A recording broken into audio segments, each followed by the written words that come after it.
السلام عليكم ورحمة الله وبركاته. بسم الله الرحمن الرحيم. الحمد لله رب العالمين. اللهم صل على محمد وعلى آل محمد كما صليت على إبراهيم وعلى آل إبراهيم إنك حميد مجيد. اللهم بارك على محمد وعلى آل محمد كما باركت على إبراهيم وعلى آل إبراهيم إنك حميد مجيد. அன்புக்கினிய சகோதரர்களே, ஒவ்வொரு நாளும் மகரிப் தொழுகைக்கு பிறகு தினமும் ஒரு இறை செய்தி என்ற தலைப்பில் குர்ஆன் ஹதீஸ் மார்க்க விஷயங்களையும் இஸ்லாமிய அடிப்படை கொள்கை சார்ந்த விஷயங்களையும் பார்க்கிறோம். அதன் அடிப்படையில் நாம் பார்க்கின்ற செய்தி பள்ளிவாசலின் சிறப்புகள் என்கின்ற ஒரு செய்தியை நாம் பார்க்கிறோம். அன்புக்கினிய சகோதரர்களே, அல்லாஹ் ரப்புல் ஆலமீன் நமக்கு வழங்கிய பேரருள் இந்த இஸ்லாம் என்கின்ற வாழ்க்கை நெறி. இந்த வாழ்க்கை நெறியில் பள்ளிவாசல் என்பது ஒரு மிக முக்கியமான இடத்தை இடம்பெறுவதை நாம் பார்க்கிறோம். அல்லாஹ் ரப்புல் ஆலமீனுக்கு மிக விருப்பமான இடமும் அந்த பள்ளிவாசலாகத்தான் இருக்கிறது. அல்லாஹுடைய தூதர் அந்த பள்ளிவாசலுடைய சிறப்பை பற்றி பல இடங்களில் நமக்கு விளக்கி கூறுகிறார்கள்.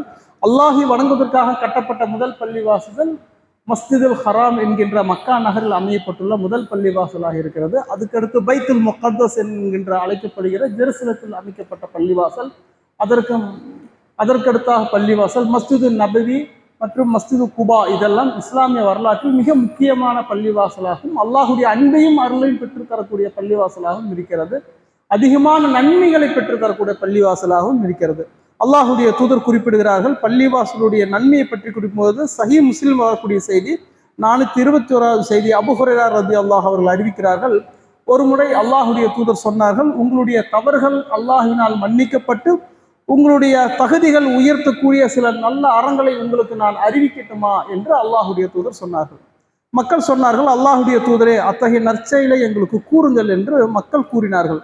அல்லாஹுடைய தூதர் சொன்னார்கள், இஸ்பாஹு உதுஇ அலல் மக்ரிஹி, சிரமமான சூழ்நிலையில் நீங்கள் ஒழு செய்து கொள்வது, வ கஸ்ரத்துல் ஹுதா இலல் மஸ்ஜித், பள்ளிவாசல் நோக்கி அதிகமான காலடிகளை எடுத்து வைத்து வருவது, வ அன்திலாரு ஸலாத்து பஅத ஸலாத், ஒரு தொழுகைக்கு பின்பு அடுத்த நேர தொழுகை நீங்கள் எதிர்பார்த்து காத்திருப்பது, ஃபதாலிக்குமுர் ரிபாத், இதுதான் அத்தகைய கட்டுப்பாடுகள் என்று அல்லாஹுடைய தூதர் சொன்னார். ஒரு முஸ்லீமுடைய தகுதி அல்லாஹினால் உயர்த்தப்படுவதும் அவனுடைய தவறுகளை மன்னிக்கப்படுவதற்கு மிக முக்கியமான காரணியாக அல்லாஹுடைய தூதர் எதை குறிப்பிடுகிறார்கள்?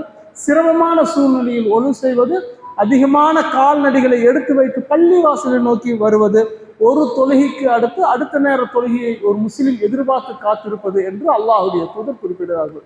அதில் மிக முக்கியமானது அதிகமான காலடிகளை எடுத்து வைத்து பள்ளிவாசல் நோக்கி வருவதையும் அல்லாஹுடைய தூதர் குறிப்பிடுகிறார்கள்.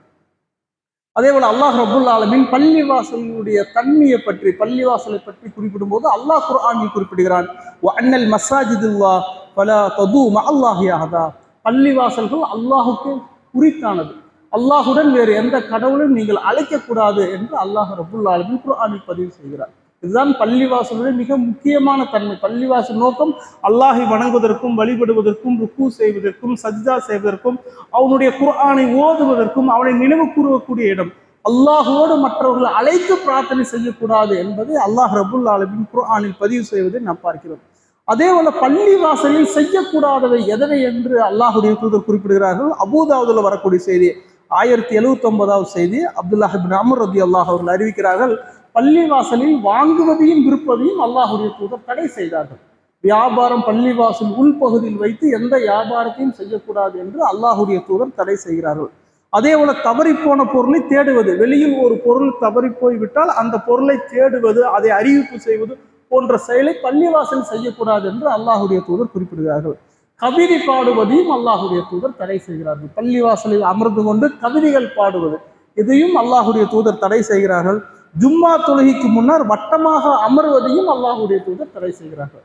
ஜும்மாவுடைய தொழுகைக்கு முன்னால் மக்கள் எல்லாம் வட்டமாக அமர்ந்து கொள்வது, ஆலோசிப்பது, வட்டமாக அமர்ந்து நினைவு கூறுவது, இது போன்ற செயலெல்லாம் செய்யக்கூடாது என்றும் அல்லாஹுடைய தூதர் குறிப்பிடுகிறார்கள்.